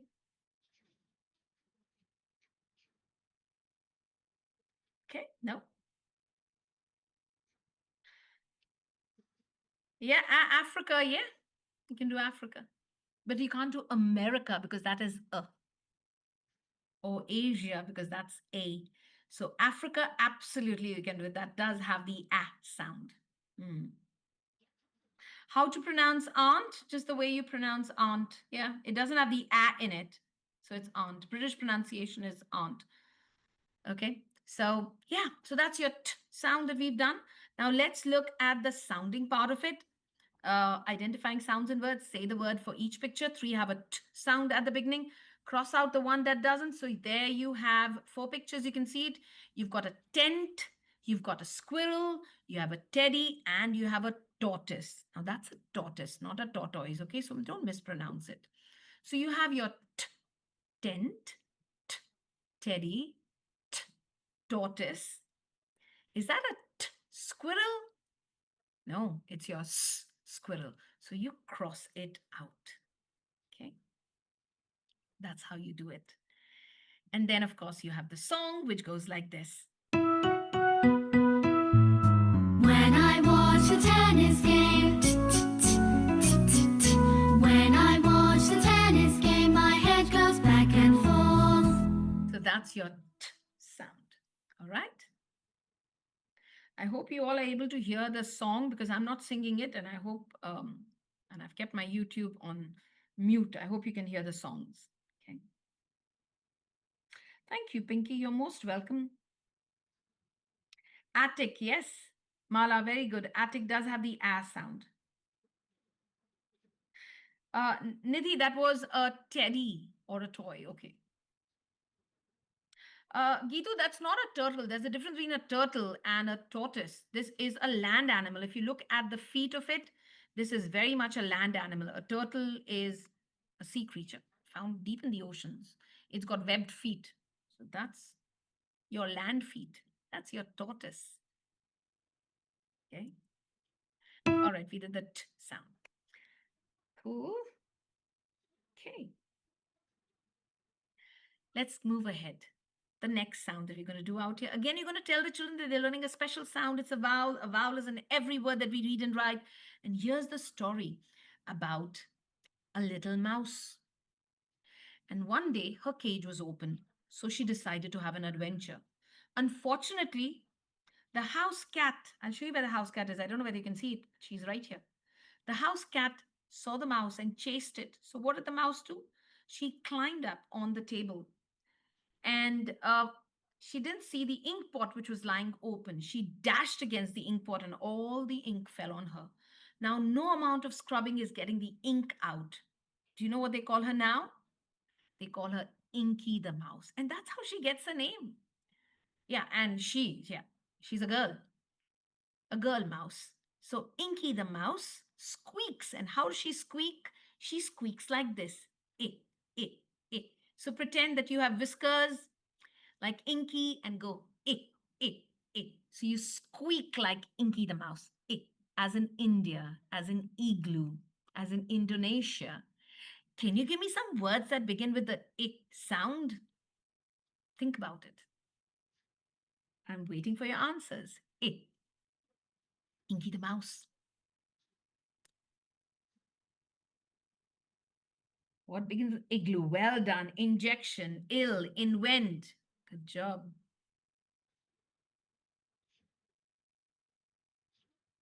Okay, Bijal has a question out here from Sikandrabad. Do we take all the sounds of group one together? How many sounds can be taken up at one go? Bijal, I already answered this question. I told you for nursery, you're going to take it slow. You're going to take up, probably do one sound in the entire week. So in nursery, I don't know how long you get for your literacy class, but there's a lot more that needs to be done with the young children, including getting rid of their separation anxiety. So 1 week for a letter sound is enough for nursery. For LKG, you'd probably do two sounds in a week. But for UKG, you do one new sound every day. So I would say about 30 minutes would be your period, or maybe 20 minutes. What do you have? That's what you're looking at, but one sound. Revision, you can, if you require, revision can be done with all the letter sounds later, but please don't introduce all the letter sounds in one go, because it's not just you're doing the letter sounds, you're also doing letter formation, you're doing blending, you're doing sounding with them. So a lot of things that you're going to do with them. Follow the lesson plans which are there. The lesson plans are also mentioned in the Jolly Phonics Lessons app. Ideally, I would prefer it if you have the pupil books for the children and teacher's book for yourselves to follow Jolly Phonics to the T, the way it's meant to be done. And then you'll be able to get the results that it promises.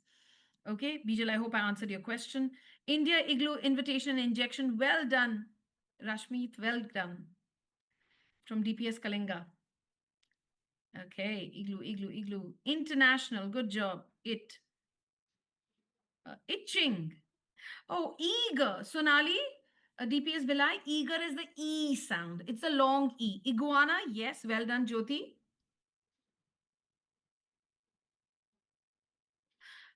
We don't do family words out here, Miss. That you've no family words, Miss.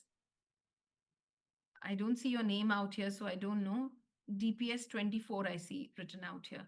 No family words, because family words, uh, everything doesn't rhyme in the English language. And don't limit them to three-letter words. They can go beyond that if you're teaching in terms of sounds out here. So don't do family words. Family words can be done as an exercise, as an activity, but your entire literacy cannot be dependent on family words. Because what happens with family words is you're teaching from the middle to the end. Like you're teaching them at, and then you're putting the s at the beginning. You never read that way. You always read from the left to the right. So you read your s, a, sat, sat, not at and s. That's not how you read it. And of course, when you're only doing family words, children are afraid of reading long words. So that fear is instilled instilled by the teachers. Don't do that, because here, as long as it has the sounds, the children can read it. Okay. So family words as an exercise, absolutely fine. But as a literacy approach, no, no. Innocent, yes, that has the inform, yeah. Index, income, okay. Injustice, Janvi, inner, okay. I was looking some interesting words out here. Interesting also begins with the sound. Inspire, All right, good. Okay, let's move on. Wow, many answers out here. This is the tricky one. Rashmira, what is the tricky one? I didn't get it. Monica, yes, indigo is with the I. Okay, somebody needs to help me what Rashmira is saying. I don't know what Rashmira is saying. Ireland is I, so no Ireland out here, please. Interval irrigation, okay.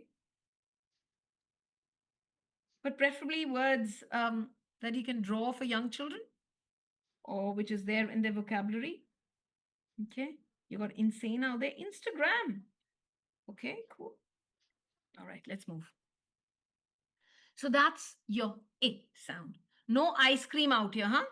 No ice cream. Otherwise, you'll think about ice cream for the I sound. Remember, it's the I sound. And then, of course, you have the song. Inky the mouse is my pet. She spilled the ink and got wet. The ink is spread all over the desk. Inky's wet. So that's your I sound. Okay. That's how Inky gets a name. Now, in Jolly Phonics, we've got three important characters in Jolly Phonics. One is Inky, she's the smart one. Then you've got Snake, who's learning to read and write, and Inky is teaching Snake to read and write. And then you have Bee, who's forever busy. If you look at the images, you'll also find a dark corner with two eyes which are glowing. You'll see that as a common feature in the images that you'll come across, and that's left up to the children's imagination. It can be whatever they want it to be. Here's a birthday party. The children are having a birthday party, and the birthday boy is blowing the candles. So, generally, how do you blow the candles? Well, you blow the candles like this. But this is a special candle. You got to blow it with all your might. It lights up otherwise. So, you're going to blow it with all your might. Remember, it's a candle, so keep it far away. And you're going to blow it like this. That's the sound. So this is a bilabial sound. Now, the term bilabial I'm using for you. Bilabial means using both your lips. Please don't tell your children it's a bilabial sound. They're watching you, they'll do exactly what you say. So that they'll do exactly what you are doing. So that's your sound using both the lips. Not per, okay? Like the word sip, can you hear the in it? Or the word top, that's your in it. Okay. So colors with you can tell them to tell you colors, animals with birds with link with it so they can think, or they can even you can even play a game with them. What if your name begins with a sound? What would you be? Like I would become Penaz. What would you be? So that's a great way of manipulating sounds, of deleting the first sound and putting in a new sound. It's a great way to improve their phonological awareness. You can do that. Okay, so that's your sound. What sound is it? You can see presents, you can see popcorn, you can see peanut butter, there's a pen, there's a paintbrush, there's a polar bear, there's a pie, many things with a sound. Remember, this is a letter with a tail. Remember the monkey letters, the giraffe letters, and the tortoise letters? Well, this one is your monkey letter. Here's your song. Puff out the candles on the pink, pink cake. Puff, puff, puff, puff, puff, puff. Puff out the candles on the pink, pink cake. Puff, puff, puff. Well, I've got the old lyrics. The new lyrics is pink, pink cakes. Okay. The last sound in this group. Here you're going to tell the children the story about grandpa who's gone out fishing and he's taken his granddaughter out for fishing. Now, he gives a net to the granddaughter and he tells her to play with the net and not to make any noise because then he will not be able to fish. So the girl is silently playing with a net and suddenly they hear a nasty noise. It's an airplane that is nose diving. And what sound is it making? Mm. So clench your teeth and say mm. So that's the sound. The sound is mm. Name a number with mm. Can you think about a number with n? Number 9. A doctor's assistant is called a nurse. What do birds build? They build nests. And when the sun goes down, it is not day, it is night. So you could make it interactive. You could ask them questions and they will give you the answers for the same. So that's your n sound. Name a part of your body that begins with a n sound. Nose and a neck. That's your n. A child may even say knee, and absolutely fine. Knee also has an n sound. Don't say, oh, it begins with a K. Of course, it begins with a K, but sound, the first sound is n, knee. So accept the knee. Okay, lovely.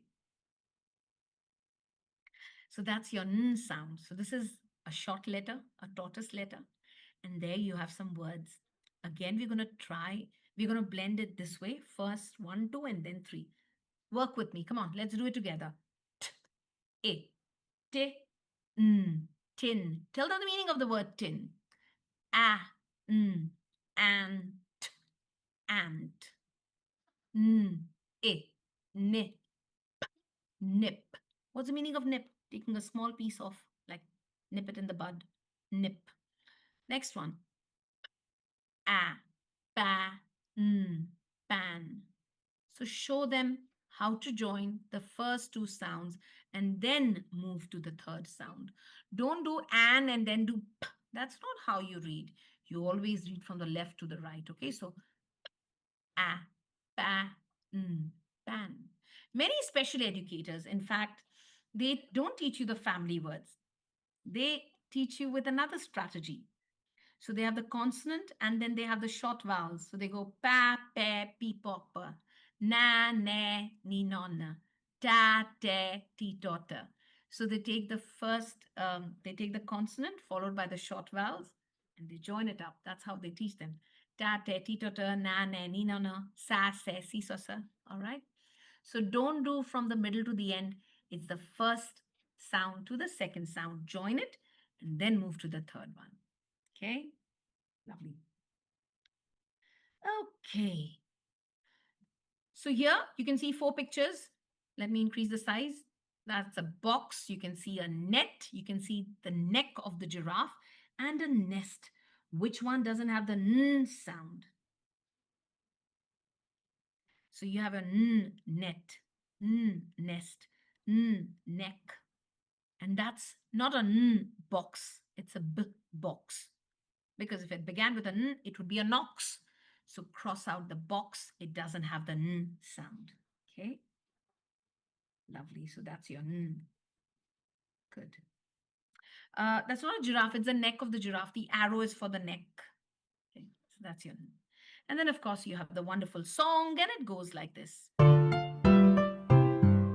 Hear the airplane, hear the airplane, hear the airplane, making lots of noise. Please don't dilute it with more actions. Don't go noise.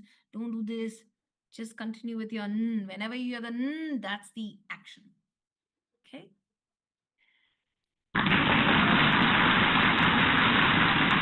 You've completed the first group of letter sounds. Well done. So now you know how it needs to be taken. Remember, when you're teaching the lesson plans, you will begin with a story. The first lesson plan is always with a story. The second lesson plan, when you start, it begins with a revision. Then you have a story that leads you to the action.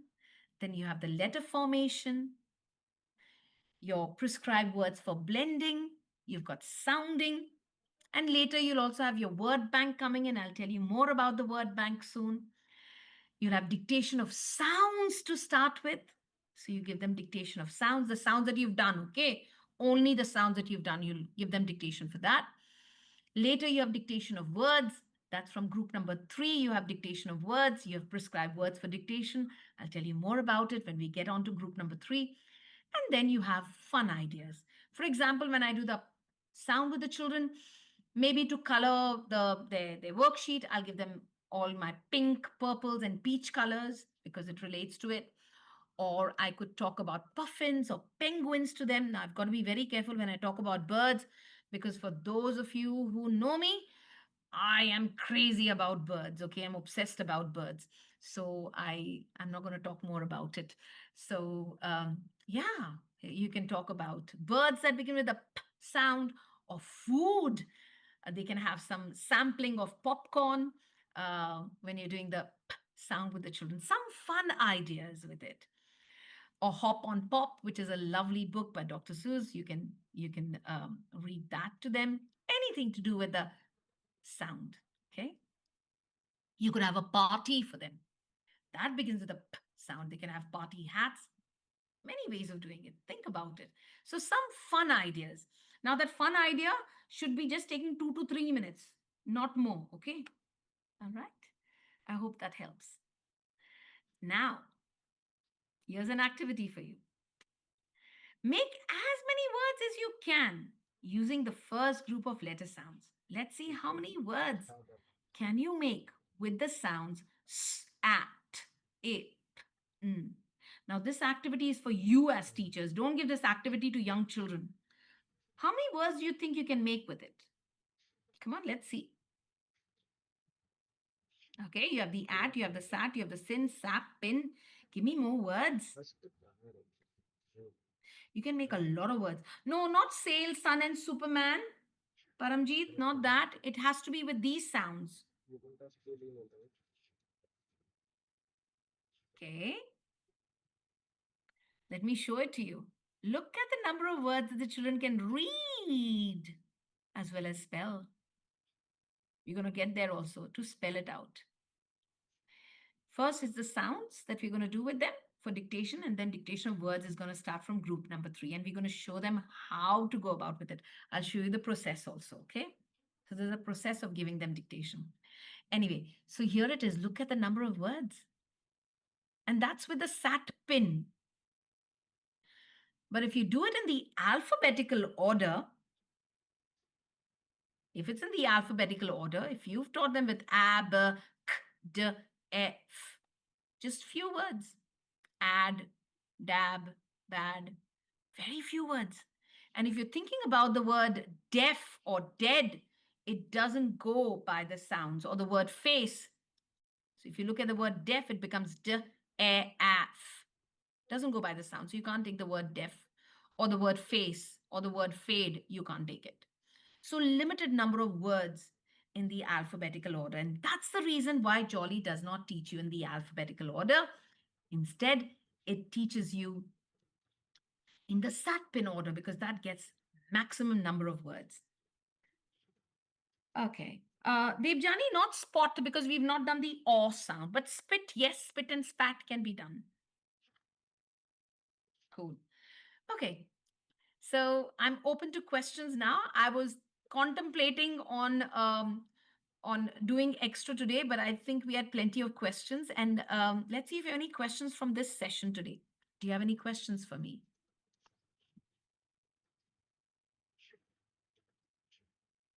Lovely, Tina Das. You've got a lot of words. Please remember the word as has the z sound in it, so no as.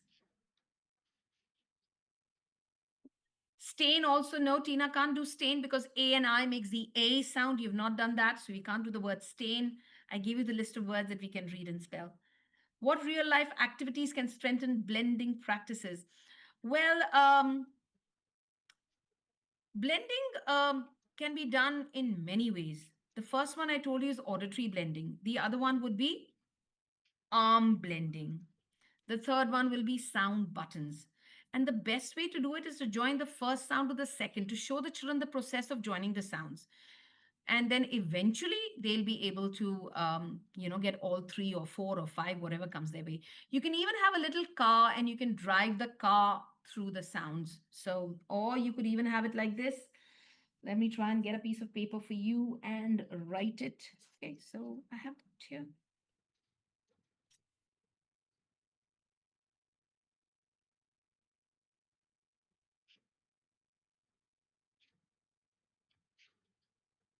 You could even have it like this, s, at, sat.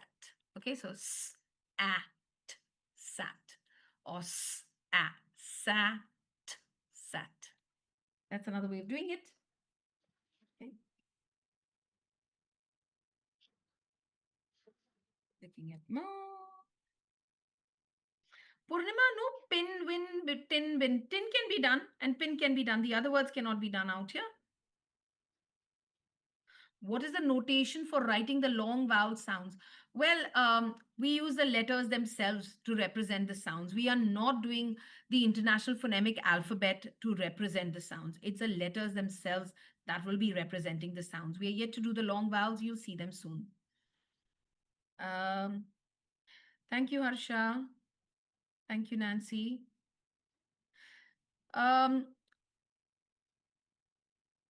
Chandrima Karmarkar, CVC words. Yes, we start them off with CVC, but if you have noticed, we even had the word and come in. And then as we progress, we'll even be doing our consonant blends with the children. We'll go beyond that. But initially, it will be your three-letter words.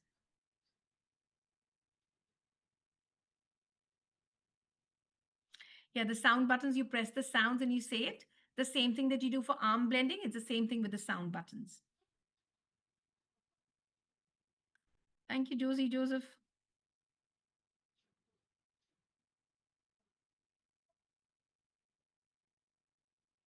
Come on, questions, please. What is the sound of envelope? Hi, there are two pronunciation. One is envelope, the other one is envelope. Please download a dictionary app and check. Merriam-Webster, or you could do Oxford or Cambridge. It gives you both the pronunciation, American and British. You can check it.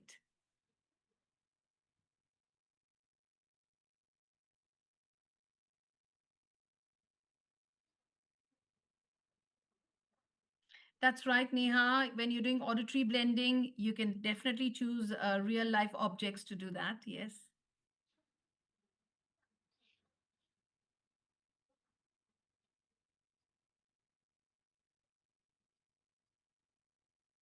No questions? Can we call upon three kids and mark them as the three letters and hold the, yeah, why not? Yes, you can do that. Yeah. Snap the sounds together and do it. Why not? So you can have three children holding the sound. So one has a s, the other one has the a, the other one has a t. You get two of them together, s, a, sa, get the third one, t. It's the same thing. You do it on your arm, you do it on the sound button, you do it with actual children. Many ways of doing it. You're very creative. Good. Pin, pan, tin. No, sir. Sapna, sir. No, no, no, sir. Mamta Chauhan, class 1 goals. Class 1 is actually supposed to be doing step 3. So they need to know what is done in UK, what is done in LKG and UKG, plus in step 3, what we're going to do, which is consolidation of your consonant blends, of all your tricky words, of all your digraphs, of all your alternative spellings, and a few rules are taught. What I'll do is in after I finish step number 2, I will be telling you what is going to be in step number 3. Okay. Or next class when I do in, I will have the goals for a grade 1 put up. Okay. Okay.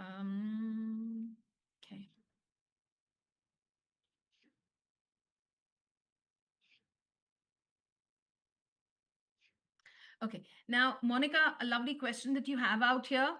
This is Monica from DPS Nagpur. Can we use the Montessori method? Like, what is the first sound that you hear when I say sat? Yes, but you know, the Montessori method doesn't accept the spoon for the sound because they say it's not a pure sound. But in synthetic phonics, we do accept the spoon that has the starting sound as s, because is a mixed sound. It's a joined up sound. It's a blend of the s and the p. So in synthetic phonics, we do have spoon even for the starting sound.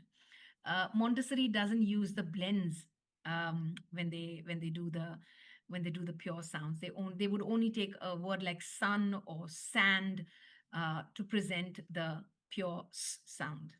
Okay.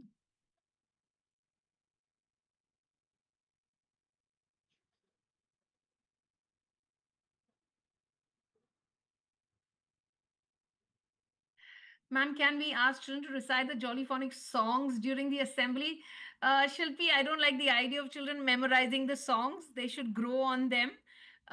So let me tell you something very interesting. When they start off, like when you're doing the first one, the song, you may hear some children going, so they'll be just or getting this correct. But the others, they don't know what the lyrics are. Eventually, they get it. The snake is in the grass, and of course, when they tell you, when you tell them. So, yeah, the songs are a great way to pick up the vocabulary and even a bit of grammar. So, but don't tell them to memorize it. I don't like memorizing. Then it takes away the joy of learning. Okay, it grows on them. Have it. Okay. All right. Okay. Uh, yeah, please send your feedback. Those who haven't sent their feedback. Anu Sharma, you said paint. Paint doesn't have, it doesn't go in the first group of letter sounds because you've not done the A sound, the AI as the A. A.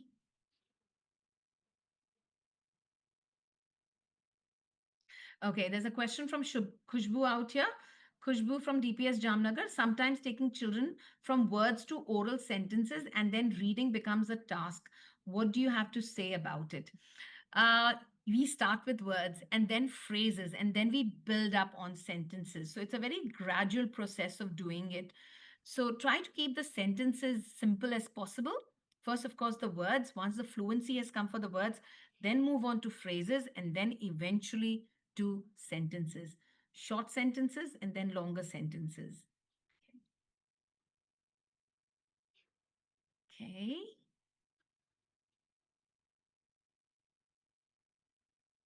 Ms. Shivani or Ms. Jyotsna, do you think we have any other questions out here from teachers that you want me to handle?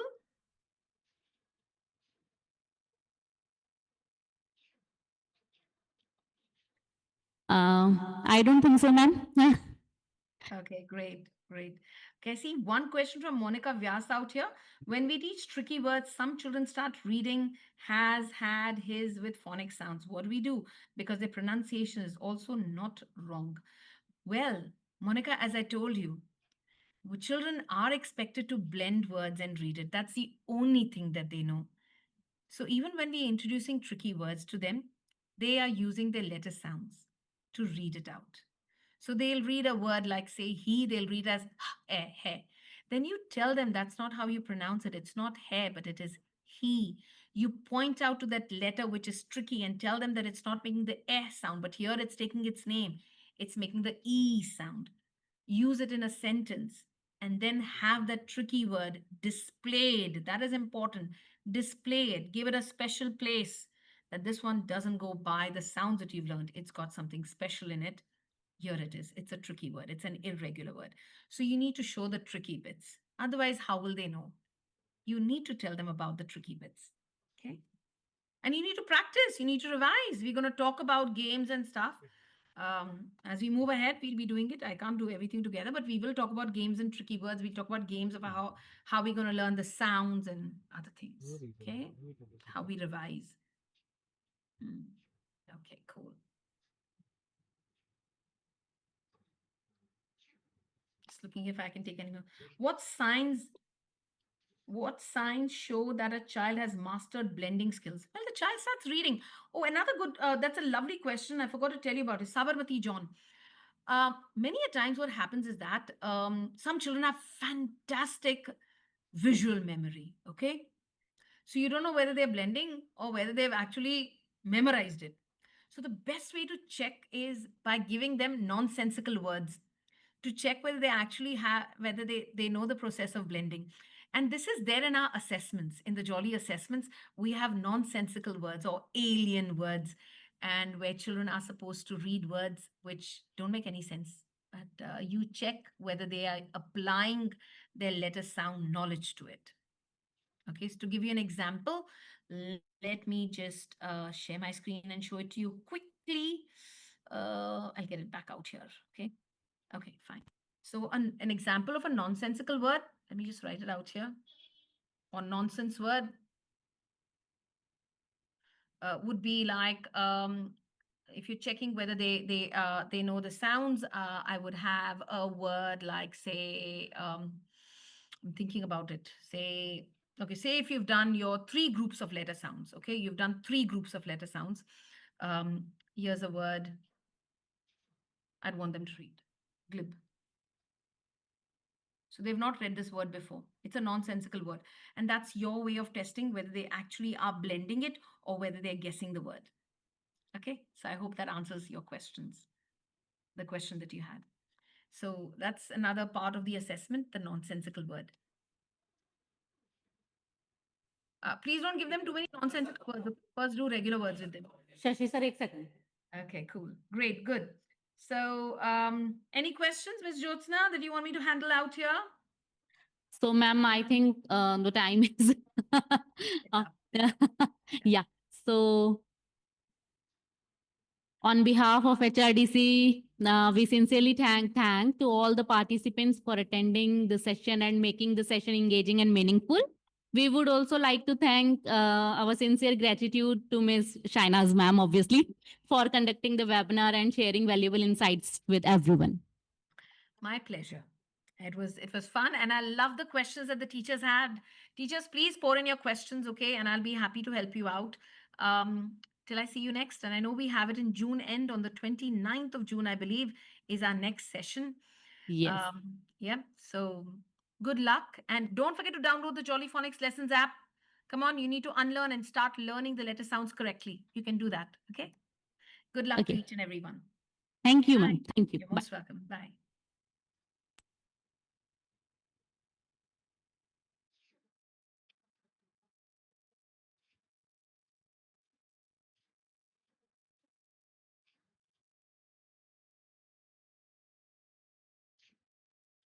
Only 6 days double calculation speed.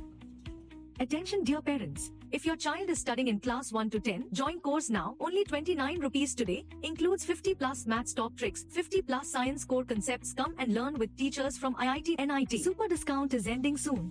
Only 29 rupees today. Enroll now.